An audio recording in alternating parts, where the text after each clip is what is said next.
మొదటిసారిగా జరిగినటువంటి ఒక వైభవోపేతమైనటువంటి వేడుకలే మనందరికీ తెలుసు.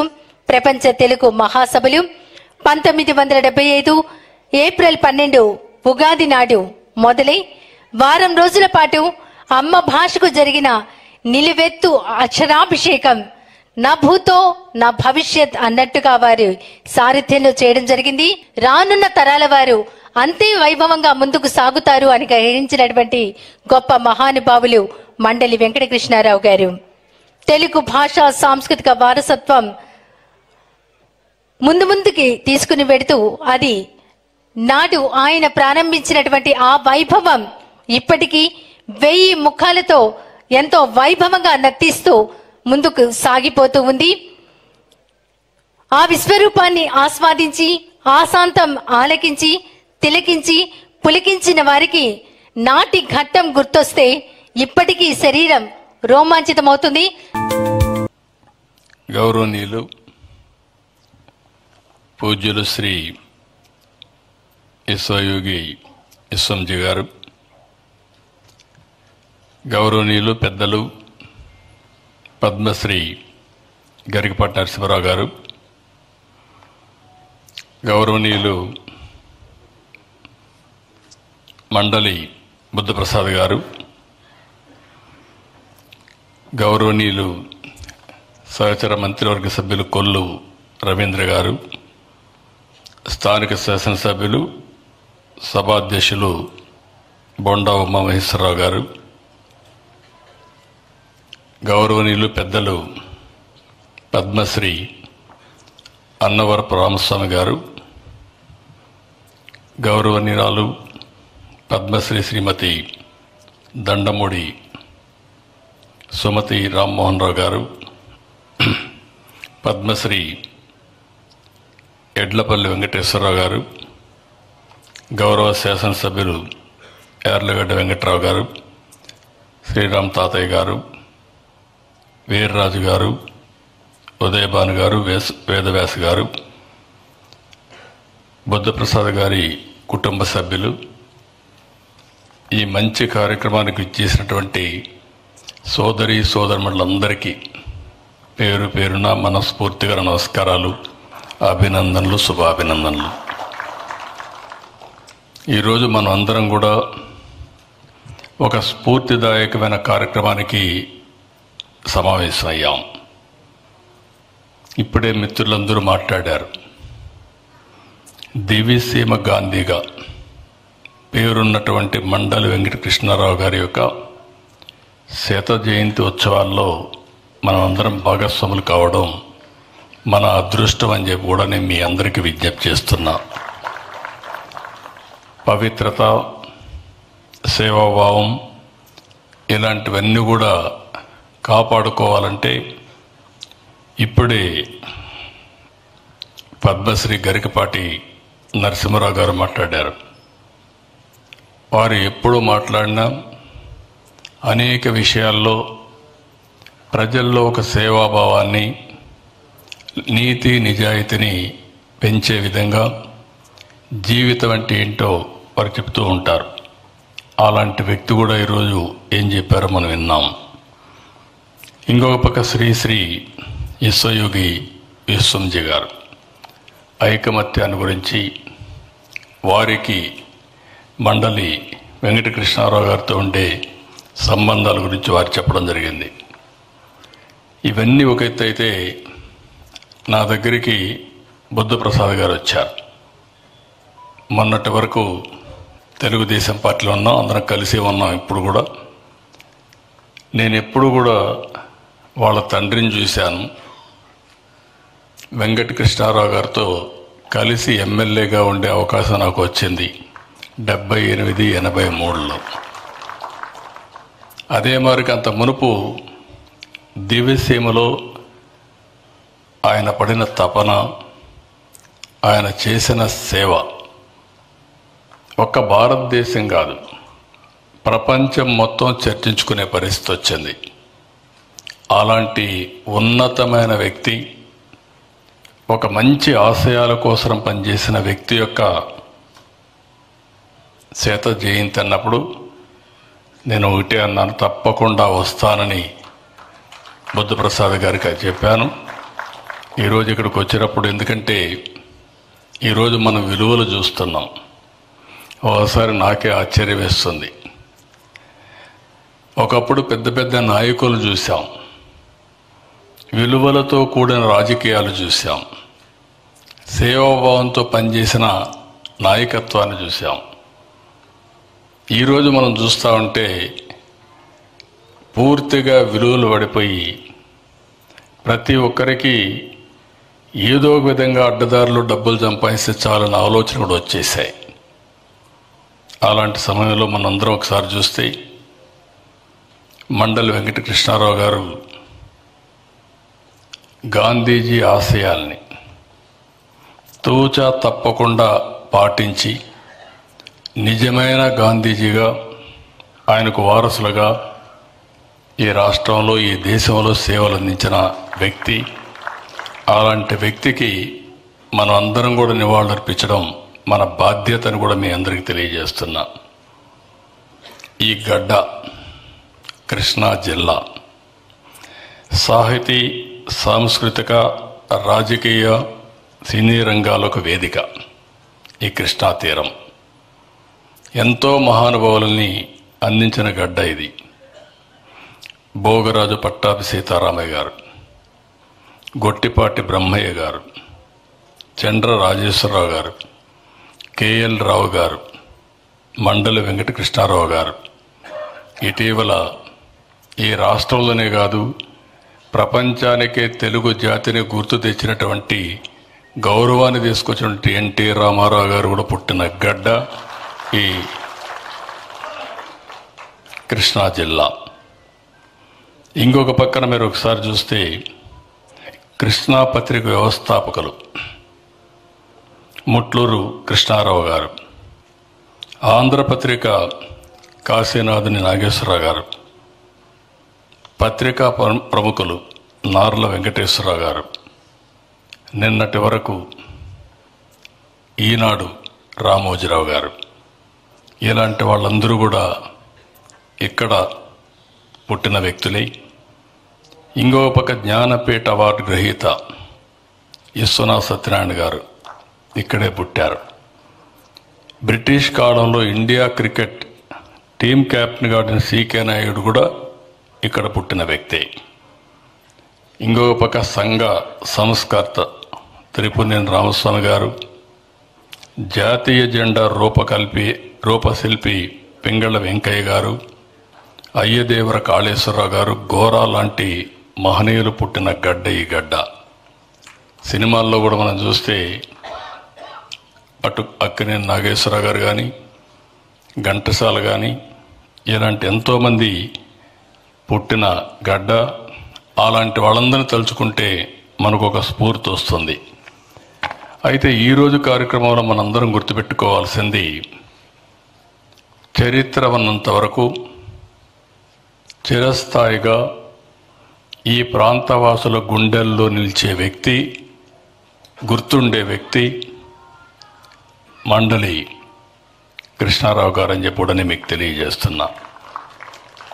ఆయన జీవితాన్ని ఒకసారి మనం చూసుకుంటే 1926లో ఆయన జన్మించడం, తన తండ్రి ఆదర్శాలకు అనుగుణంగా ఆయన పనిచేయడం, ఆ రోజుట్లోనే చిన్నతనంలోనే గాంధీ సిద్ధాంతాలకు ఆకర్షితులు కావడం, మచిలీపట్నం హిందూ కాలేజీలో బిఏ చేయడం, విద్యార్థి దశ నుంచే కద్దరు ధరించి స్వాతంత్ర ఉద్యమంలో పాల్గొనడం, క్విట్ ఇండియా ఉద్యమంలో కూడా భాగస్వాములు కావడం, స్వాతంత్రం కోసం పోరాడమే కాకుండా చిన్నప్పటి నుంచి సేవాభావం, నిరుపేద విద్యార్థులకు సహాయం చేయాలనే ఉద్దేశంతో ఆ రోజుల్లోనే పుస్తకాలు కలెక్ట్ చేయడం, దీపాల కోసం కిరోసిన్ ఎక్కడికక్కడ సేకరించి పిల్లల చదువు కోసం వాళ్ళకందరికి ఇవ్వడం,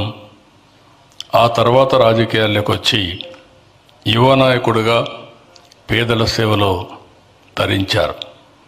1945లో స్వాతంత్రం రాకమునిపే విద్యార్థి కాంగ్రెస్ కార్యనిర్వాహక కార్యదర్శిగా పనిచేశారు. ఆ సంవత్సరమే ఆయనకుండే తపన మహాత్మా గాంధీని కలవాలని చెప్పి బాంబేకి వెళ్ళి ఆయన కలిసి మళ్ళా తిరిగి వచ్చారు.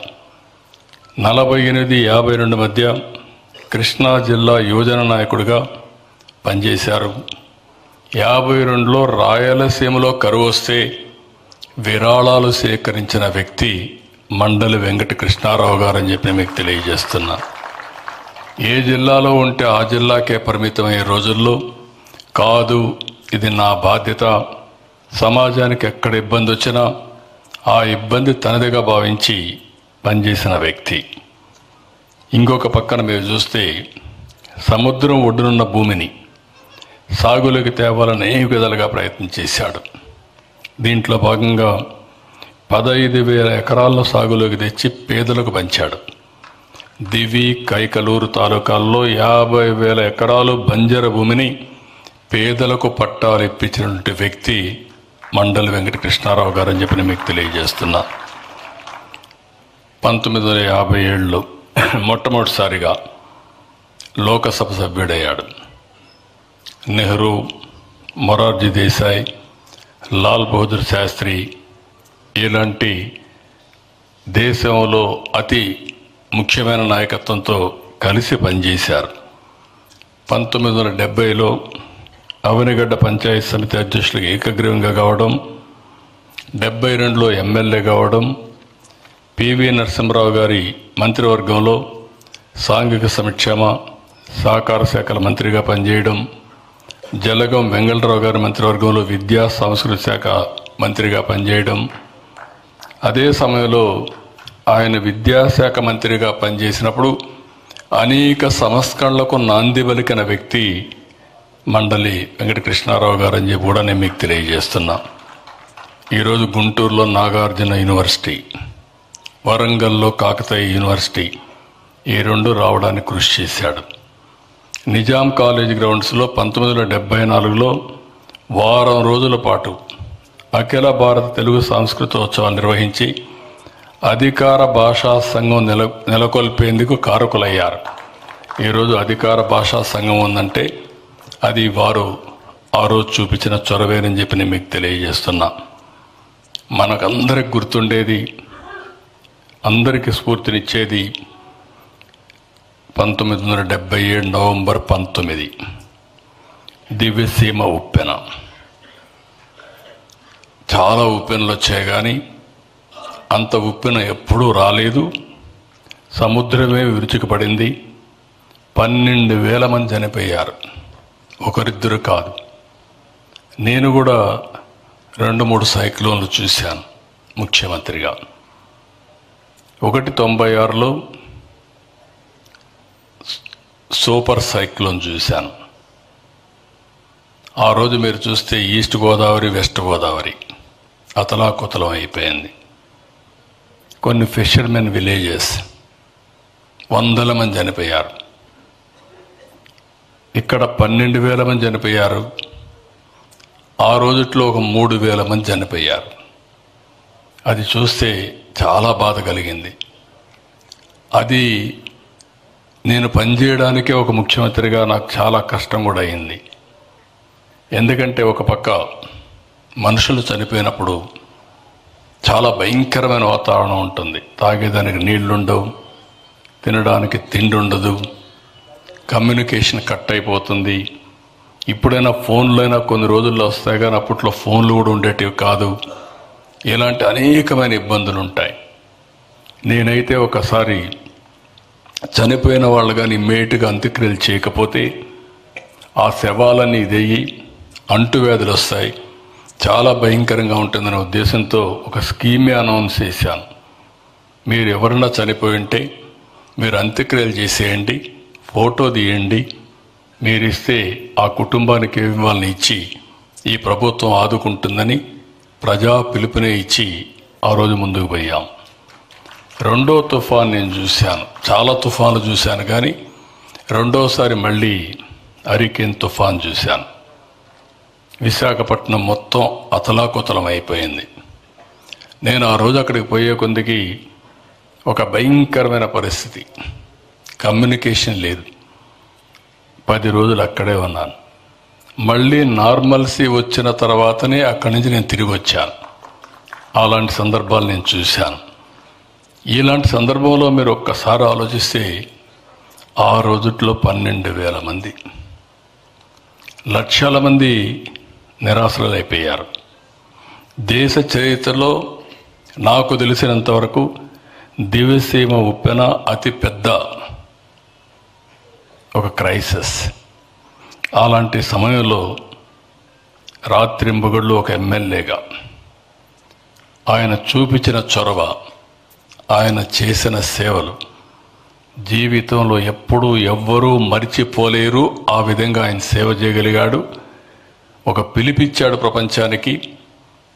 ఈయన నడుం కట్టడమే కాకుండా, ప్రభుత్వం ఇచ్చే సహాయం తీసుకోవడమే కాకుండా, సేవాభావంతో ముందు వచ్చే అందరికీ పిలిపించారు.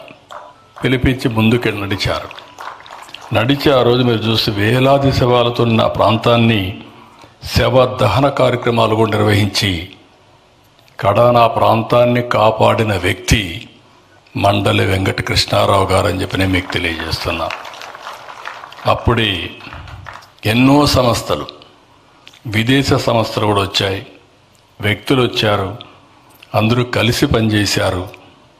ఆ సమయంలోనే మీరు ఒకసారి చూస్తే ఎన్టీ రామారావు గారు కూడా దివ్యసీమ తుఫానుకి తన వంతు కర్తవ్యంగా జోలి బట్టి డబ్బులు వసూలు చేసి కృష్ణారావు గారిని కలిసి ఆ డబ్బులన్నీ అందజేసి ఏ విధంగా చేయాలనో సేవా కార్యక్రమాలు చేపట్టే పరిస్థితికి వచ్చారు. ఇలాంటివన్నీ చేసినప్పుడు పక్కా ఇళ్ళు నిర్మించారు, కరకట్లు కట్టారు, షెల్టర్ నిర్మించారు, వాళ్ళ కుటుంబాలను ఆదుకున్నారు, అనేక కార్యక్రమాలు చేశారు. కానీ ఆయన జీవితం చూస్తే చట్టసభలో ప్రజాప్రతినిధిగా ఉన్నా, సమాజ సేవలో బిజీగా ఉన్నా, ఎప్పుడు కూడా భాష మీద మమకారాన్ని వీడలేదు. తెలుగు భాషా సంస్కృతికి పనిచేసిన వ్యక్తి ఘంటాపదంగా చెప్పగలుగుతాను, మండలి వెంకట కృష్ణారావు గారు. 1957లో ఏప్రిల్లో ప్రథమ ప్రపంచ తెలుగు మహాసభల్ని హైదరాబాద్లో అద్భుతంగా నిర్వహించారు.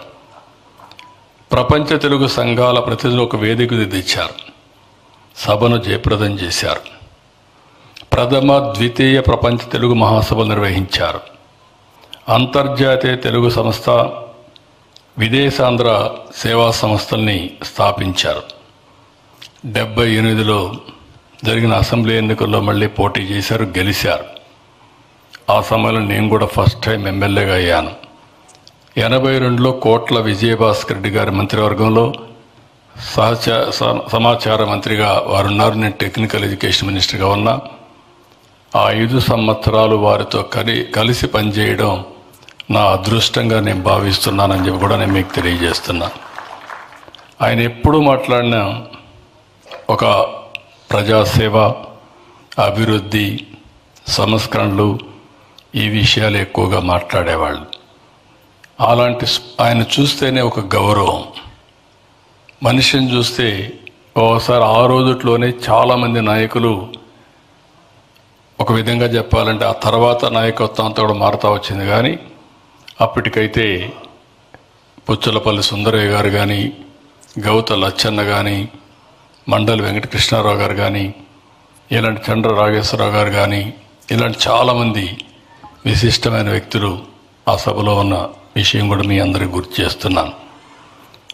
అదే సమయంలో 81లో అంతర్జాతీయ తెలుగు సంస్థ అధ్యక్షులుగా నియమితులైన ఆయన కౌలాలంపూర్లో 2వ ప్రపంచ తెలుగు మహాసభ నిర్వహించారు.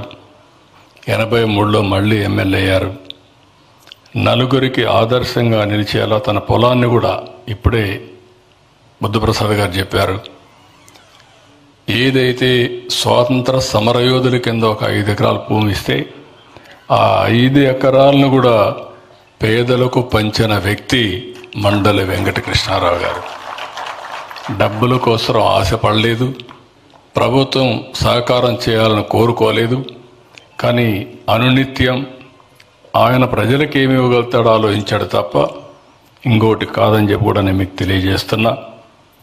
ఈ రోజుల్లో రాజకీయాలు చాలా మారిపోయినాయి, కానీ ఎప్పుడు చూసినా మండలి బృందప్రసాద్ గారిని చూస్తే వాళ్ళ తండ్రి క్వాలిటీస్ యాజ్ ఇట్ ఈజ్ ఈయనకు కూడా వచ్చాయి. ఒక నీతి, నిజాయితీ, ఒక పద్ధతి, కొన్ని విలువలు పెట్టుకొని ముందుకెళ్తున్నాడు. అదే సమయంలో వాళ్ళ తండ్రికి తెలుగు భాష అంటే ఎంత అభిమానం, బుద్ధప్రసాద్ కూడా అంతే అభిమానం, దానికంటే ఇంకా ఎక్కువ అభిమానం. ఆ విధంగా అందరినీ కలిసి తెలుగు భాషను కాపాడడానికి ముందుకు పోతున్నాడు. అలాంటి ఈ సమయంలో ఈరోజు మంచి పుస్తకం కూడా, ఒక light house in the star అనే పుస్తకాన్ని కూడా తీసుకొచ్చాడు. దానికి మనస్ఫూర్తిగా అభినందిస్తూ, మీరందరూ చూస్తే ఆర్థిక సంస్కరణలు వచ్చిన తర్వాత ఆదాయాలు పెరిగాయి, సంపద సృష్టించబడింది, అదే సమయంలో ఇల్లులు పడిపోతున్నాయి. నేను అందుకే అప్పుడప్పుడు పద్మశ్రీ గరికపాటి నరసింహరావు గారికి చెప్పా, మీరు కూడా రండి, మేము చేసే ఈ ప్రయత్నంలో మేము ఎకానమీని బిల్డప్ చేస్తాం, కనీసం మంచి మాటలు మీరు మాట్లాడతామంటే కొంతమందైనా మారతారు. నేను మిమ్మల్ని గవర్నమెంట్లో ఒక అడ్వైజర్గా తీసుకుంటాను, విలువల గురించి ప్రమోట్ చేయమని వారిని కోరాను. వారు అతి సున్నితంగా, ఈ గవర్నమెంట్ అంటే నాకు కుదరదు, నా పనిదే నేను చేసుకుంటున్నాను, నన్ను వదిలిపెట్టమండి అంటే, మిమ్మల్ని వదిలిపెడతాం, కానీ మీలాంటి వాళ్ళు మంచిని బతికించాలంటే మళ్ళా 10 మంది కలవాల్సిన అవసరం ఉంది, విలువలతో కూడిన సమాజం కావాలంటే మనం ముందుకు పోవాల్సిన అవసరం ఉందని కూడా వారికి చెప్పాను. యశ్వంత్ గారు చెప్పింది ఒకటి గుర్తుపెట్టుకోవాలి, భారతదేశం మహోన్నతమైన దేశం, ప్రపంచంలో కుటుంబ వ్యవస్థ ఉండే ఏకైక దేశం భారతదేశం. ఈ విషయం మీరందరూ గుర్తుపెట్టుకోవాల్సిన అవసరం ఉంది. వేరే సంస్కృతులు చూస్తే భార్యాభర్త కాంట్రాక్ట్, తండ్రి కొడుకు అప్పిస్తాడు, కొడుకు తండ్రికి అప్పిస్తాడు, ఇద్దరు కూడా లెక్కలు రాసుకుంటారు, తప్పకుండా తిరిగి పే చేయాలి. కానీ భారతదేశంలో కొడుకు ఎంత పెద్దవాడైనా సరే ఎప్పటికప్పుడు తండ్రి మాట వింటానే ఉంటాడు, మెంటరింగ్ చేస్తూనే ఉంటారు. ఇంకొక పక్క భార్యాభర్త ఒకసారి పెళ్ళయిన తర్వాత మనందరం ఆలోచించేది, ఎవ్వరూ ఇడిపోవాలనే సాహసం చేయరు, జీవితాంతం బతికున్నంత వరకు కలిసి ఉంటాం. అది ఒక్క భారతదేశ కుటుంబాల్లో మాత్రమే ఉంది. ఇది ఎక్కడి నుంచి వచ్చిందంటే మన సంస్కృతి సాంప్రదాయాల నుంచి వచ్చాయి. మనం బాగా కష్టపడతాం, ఇంటికి వెళ్తాం, భార్యతో కలిసి పిల్లలతో కలిసి ఒక కాఫీ తాగితే పడిన కష్టం మర్చిపోతాం. ఒక సెక్యూరిటీ, కుటుంబ వ్యవస్థ అనేది ఒక సెక్యూరిటీ. మనం ఏదైనా సిక్ అయితే ఓకే, భర్త ఉన్నాడు చూసుకుంటాడు, హాస్పిటల్ తీసుకెళ్తాడు, పిల్లలున్నారు చూసుకుంటారు అనే భరోసా. ఏది జరిగినా కూడా కుటుంబ వ్యవస్థ అనేది ఒక సెక్యూరిటీ ఇస్తుంది. అలాంటి సెక్యూరిటీ వల్ల మనకి ఎన్ని సమస్యలున్నా స్ట్రెస్ బరస్ట్ అవుతాం, ఇంటికి పోతానే రిలాక్స్ అయిపోతాం. ఈరోజు మీరు ఒక్కసారి చూస్తే కొన్ని దేశాల్లో 60 సంవత్సరాల వరకు కష్టపడి ఆఫ్టర్ 60 years ఓల్డ్ ఏజ్ హోమ్లో ఉండే పరిస్థితి వస్తుంది. కానీ భారతదేశంలో ఓల్డ్ ఏజ్ హోమ్ అనే సమస్య లేకుండా పిల్లలు, కుటుంబ సభ్యులు అందరూ కలిసి ఉండే ఏకైక వ్యవస్థ అది భారత వ్యవస్థ. ఇది ప్రపంచంలో ఎక్కడా లేనటువంటి గొప్ప వారసత్వ సంపద. ఈ సంపదని కలిసి ముందుకు తీసుకుపోవాల్సిన అవసరం ఉంది. ఇటీవల కాలంలో మనం కూడా కొంచెం మారిపోతున్నాం, ఎక్కువ మెటీరియలిస్ట్. నా ఆలోచన ఒకటే, నేను రాజీ పడడం లేదు. హైదరాబాద్లో మీరు చూస్తే హైటెక్ సిటీ, ఐటీ. ఇప్పుడు నేను మాట్లాడేది క్వాంటమ్ వ్యాలీ, ఆర్టిఫిషియల్ ఇంటెలిజెన్స్. ఒకప్పుడు శారీరక కష్టపడేవాళ్ళం, ఇప్పుడు శారీరకంగా మీరు కష్టపడాల్సిన పని లేదు. నా లెక్క ప్రకారం సెల్ ఫోన్ తీసుకుంటే అన్ని పనులు అయిపోతాయి. కానీ నరసింహరావు గారు నా సెల్ ఫోన్ నేను వాడనని. మీరు వాడరు, కానీ ఇప్పుడు సెల్ ఫోన్ లేకపోతే బ్రతికే పరిస్థితులు లేవు. ఆ స్టేజ్కి వచ్చేసాం. ఒకప్పుడు నన్ను ఎగతాళి చేశారు అందరూ. ఒకప్పుడు ఇండియాలో సెల్ ఫోన్స్ ఉండేటివి కాదు. చైనాలో సెల్ ఫోన్స్ అప్పుడే పెద్ద ఎత్తున రెవల్యూషన్ వచ్చింది. ప్రపంచం మొత్తం సెల్ ఫోన్లు వచ్చాయి. మన దగ్గర బిఎస్ఎన్ఎల్ ఒక కంపెనీ ఉండేది, ఇప్పుడు కూడా ఉంది, government of India public sector company. అప్పట్లో మాన్యువల్ ఎక్స్చేంజెస్ మనవన్నీ. ఏదైనా ఫోన్ కావాలంటే కొంతమందికే డబ్బులు ఉండే వాళ్ళకే ఫోన్లు ఉండేటివి. ఊరికి ఒకటి ఉండేది, పెద్ద పెద్ద వాళ్ళకే ఫోన్లు ఉండేటివి. ఆ ఫోన్లు కూడా బుక్ చేస్తే మామూలుగా రావు. లైట్నింగ్ కాల్ ఒకటి ఉండేది. లైట్నింగ్ కాల్ అంటే మామూలు రేటు కంటే 10 times ఎక్కువ ఉంటుంది. అది బుక్ చేసుకుంటే ఇస్తారనేది అనుకునేవాళ్ళం. అది కూడా వారం 10 రోజులు అయ్యేది. ఎవడన్నా ఎక్స్చేంజ్లో పరిచయం ఉంటే మాత్రం డైరెక్ట్గా కనెక్ట్ చేసేవాడు ఆ రోజులు. అప్పట్లో నేను సెల్ ఫోన్ల కోసం మాట్లాడుతూ ఉంటే అందరూ నన్ను ఎగతాళి చేశారు. ఒక మాటలో చెప్పాలంటే 420 కూడా అన్నారు. ఇప్పుడే సుమ్జీ గారు చెప్పినట్టు ఎవరు ఎన్ని మాట్లాడినా నేను ఆలోచించేది భవిష్యత్తు కోసం ఆలోచిస్తాను. ముందుకు పోయా. ఆ నిర్ణయాలే ఈరోజు హైదరాబాద్లో మీరు చూస్తే దేశంలో హైయెస్ట్ పర్ క్యాపిటల్ తలసరి ఆదాయం వచ్చే రాష్ట్రం తెలంగాణ రాష్ట్రం. దానికి కారణం హైదరాబాద్. ఈరోజు తెలుగు వాళ్ళు ప్రపంచం అంతా చూస్తే ఎక్కువ తలసరి ఆదాయం. అమెరికాలో పోతే అమెరికాలో ఉండే అమెరికన్స్ ఆదాయం 60,000 $70,000 అయితే తెలుగువారి ఆదాయం $1,50,000, రెండింతలు. అందుకే ఇటీవల కాలంలో ట్రంప్ కూడా చాలా పౌరుషంగా మాట్లాడేస్తున్నాడు. ఇండియన్స్కి ఎవరికి ఉద్యోగాలు ఇవ్వద్దు అంటున్నాడు. ఉద్యోగాలు ఇవ్వద్దని తాత్కాలికంగా చెప్పినా మనం లేకపోతే వాళ్ళ పనులు కావు, మన అవసరాలు వాళ్ళకున్నాయి. ఇది మర్చిపోతున్నారు. ఒకప్పుడైతే బిల్ గేట్స్ ఒక మాట అన్నాడు, మీరు ఇండియన్స్కి అందరికి కంపెనీలు ఇచ్చి లేని పనులు చేస్తామంటే కుదరదంటే, లేనిపోయిన ఆంక్షలు పెడితే నేను ఇండియాలోనే మా కంపెనీ హెడ్ క్వార్టర్స్ పెడతానని చెప్పి అన్నాడు. అప్పుడే వచ్చి హైదరాబాద్లో మైక్రోసాఫ్ట్ పెట్టాడు. మైక్రోసాఫ్ట్లో చేరిన ఉద్యోగి నాదెళ్ల సత్య ఈరోజు CEO మైక్రోసాఫ్ట్కి అయ్యాడంటే అది భారతీయుల యొక్క ప్రతిభ, తెలుగువారి యొక్క విశిష్టత. కాబట్టి టెక్నాలజీ వరకు టెక్నాలజీనే కాదు, సంపద సృష్టించాలి, పేదరికం పోవాలి, మెరుగైన జీవన ప్రమాణాలు రావాలి. సంపద సృష్టించకపోతే మనం ఈ పేదరికంలోనే ఇబ్బంది పడడం కరెక్ట్ కాదు. అదే సమయంలో మన విలువలు మనం కాపాడుకోవాలి. విలువలు, సంపద రెండు కలిసి ముందుకు తీసుకుపోవాల్సిన అవసరం ఉంది.